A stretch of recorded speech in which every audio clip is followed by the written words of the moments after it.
Bom dia, crianças, bom dia, família. Como nós havíamos dito, hoje nós iremos trabalhar a apostila de atividades de resultado.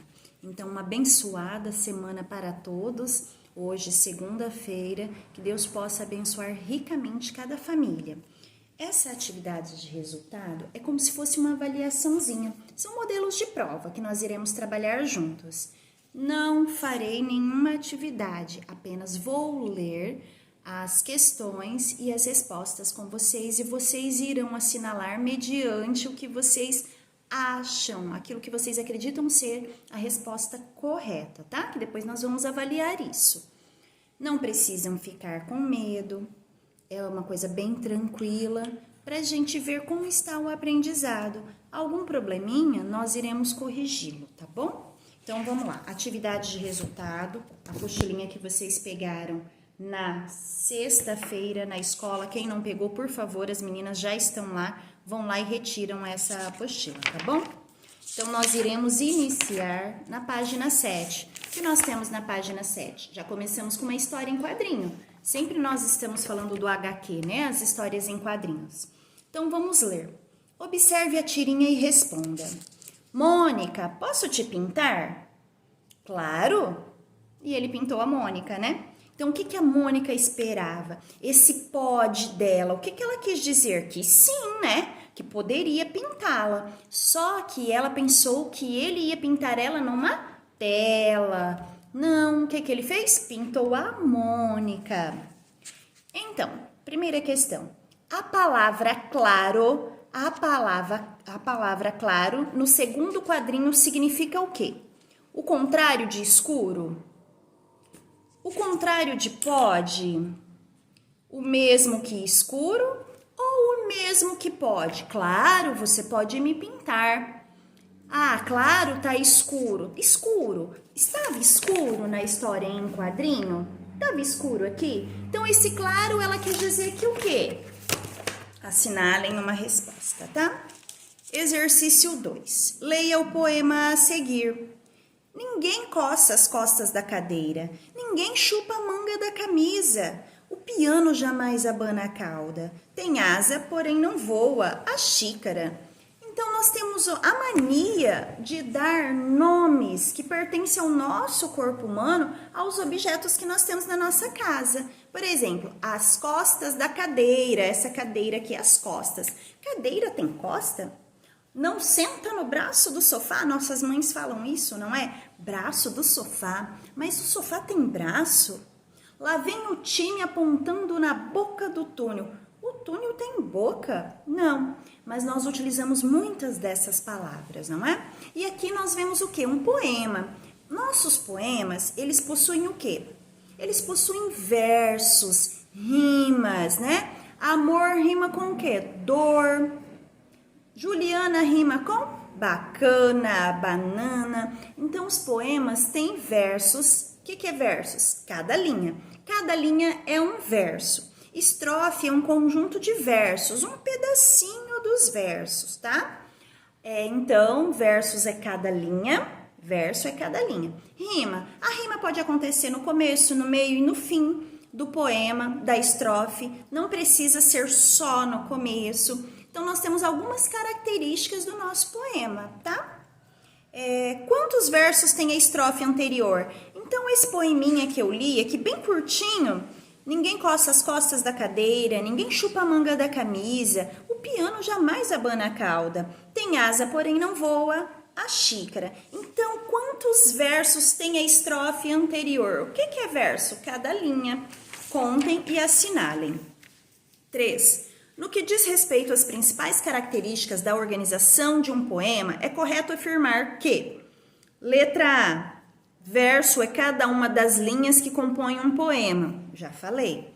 B. Rima é a repetição de sons que sempre está no começo dos versos. Sempre é no começo dos versos. Se tiverem dúvida, volta no que eu falei anteriormente. C. Estrofe é um conjunto de rimas em um mesmo verso. Estrofe é um conjunto de rimas. D. O poema não apresenta versos. Poema não apresenta versos? Amor rima com dor. Juliana rima com bacana. Assinalem uma alternativa.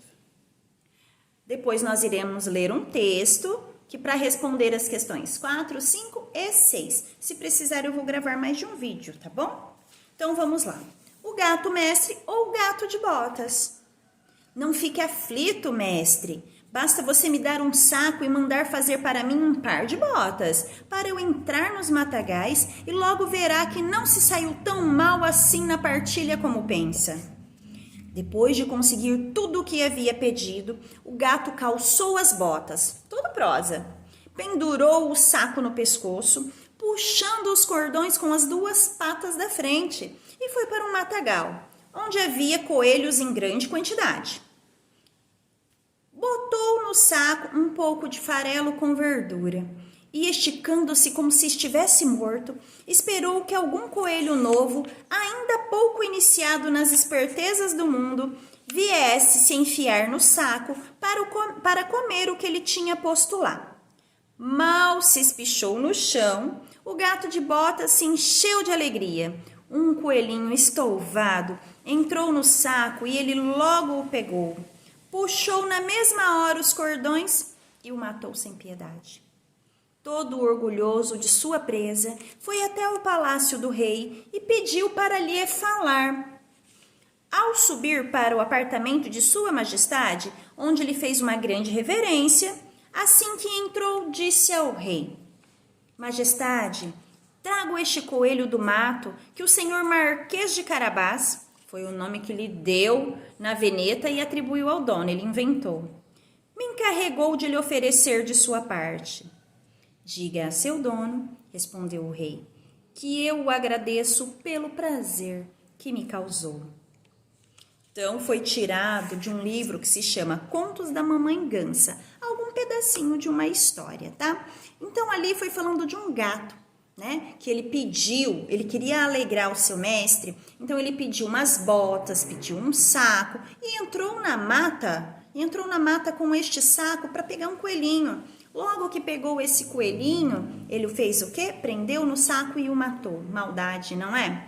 E aí ele foi até o palácio do rei e pediu para lhe falar. Lhe falar com quem? Quando eu utilizo esses pronomes lhe, lha, o, as, nós estamos se referindo a alguém que está na mesma frase. Foi até o palácio do rei e pediu para lhe falar. Falar com quem? Falar com o rei, para que eu não repetisse de novo. Foi até o palácio do rei e pediu para falar com o rei. Ficou feio, então olha só. Foi até o palácio do rei e pediu para lhe falar. Lhe ficou mais bonito, mas é um pronome que está se referindo ao rei também. Aí tem um pedacinho que fala assim: ao subir para o apartamento de sua majestade, onde lhe fez uma grande reverência, assim que entrou, disse ao rei, 2 pontos. Por que eu utilizo esses 2 pontos e logo abaixo um travessão? Quando eu utilizo 2 pontos, significa que alguém vai falar. Por isso que embaixo eu coloco um travessão e já inicia a fala do personagem, tá bom? E um gato tá falando, isso só acontece nas fábulas. Nas fábulas, os animais ganham vida. Vamos responder a questão 4, 5 e 6. 4. No trecho foi até o palácio do rei e pediu para lhe falar. A palavra destacada refere-se a letra A, ao rei, letra B, ao gato de botas, letra C, ao mestre, letra D, ao coelhinho. Então, o gato foi até o palácio do rei e pediu para lhe falar. Lhe falar com quem? Coelhinho, o coelhinho ele já tinha matado. Ao mestre, o mestre tinha ficado lá atrás. Então, quem será que ele pediu para falar? Exercício 5. O gato mestre ou gato de botas ficou orgulhoso quando A. Calçou as botas. B. Espichou-se no chão. C. Esperou pelo coelho. D. Capturou o coelho. Tem uma fala lá no texto que está dizendo qual é a resposta correta, tá bom? Ó, depois de conseguir tudo que havia pedido, o gato calçou as botas, todo prosa, pendurou o saco no pescoço, puxando os cordões com as 2 patas da frente, e foi para um matagal. Botou no saco um pouco de farelo com verdura, esticando como se estivesse morto. Esperou que algum coelho novo, ainda pouco iniciado nas espertezas do mundo, viesse se enfiar no saco para comer o que ele tinha posto lá. Mal se espichou no chão, o gato de bota se encheu de alegria.